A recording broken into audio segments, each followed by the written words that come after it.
طلاق نہیں دی بلکہ کسی نے اس کو طلاق کی خبر دی ہے، اور وہ طلاق کی خبر دینے والا بہت ہی مجہول قسم کا آدمی ہے یا فاسق فاجر ہے، اور وہ کہتی ہے کہ تم مجھے خبر دے رہے ہو، میں اس طلاق کو نہیں مانتی، پھر تو بالکل گنجائش نکلے گی۔ اسی طریقے سے یہ ہو سکتا ہے کہ اس نے کسی سے فتویٰ لیا ہو اور انہوں نے کہا ہو، جو مستند ضروری ہے کہ وہ مستند مفتی صاحب ہوں، اور انہوں نے کہا ہو کہ یہ طلاق نہیں ہوئی، جبکہ جانب مخالف جو لوگ ہیں وہ کہہ رہے ہیں طلاق ہو گئی۔ اب وہ کہتی ہے میں تمہاری طلاق نہیں مانتی کیونکہ میں نے اس پہ فتویٰ لے لیا ہے، اس پہ بھی حق بجانب ہے۔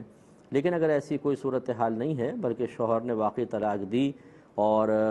دلائل بھی اسی طرف قوی ہیں، اور وہ صرف اس وجہ سے کہ میں نہیں مانوں گی تو شاید واقع نہیں ہوگی اس طریقے سے جرأت کر رہی ہے، تو شدید گناہ گار ہوگی۔ بلکہ اگر طلاق کا وقوع اتنا یقینی اور اتنا واضح طور پر ہو، اور علماء بھی اس پہ کہہ رہے ہیں، مفتیان کرام، اور اب وہ کہہ رہی ہے میں طلاق نہیں مانتی، تو اس میں بڑا سخت حکم لگے گا، کیونکہ جب شریعت یہ کہہ رہی ہے کہ طلاق ہو گئی اور وہ کہہ رہی ہے میں طلاق نہیں مانتی، تو اس کا مطلب ہے وہ یہ کہہ رہی ہے کہ میں اللہ تعالیٰ اور اس کے رسول کے حکم کو نہیں مانتی،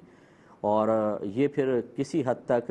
عورت کو دائرہ اسلام سے خارج کر دیتا ہے، اور ایسی صورت میں اسے احتیاطاً تجدید ایمان اور تجدید نکاح کرنا ہوگا۔ ایسے عورت کو ہم خدا نخواستہ، میں نہیں کہہ رہا ہوں وہ کافرہ ہو گئی،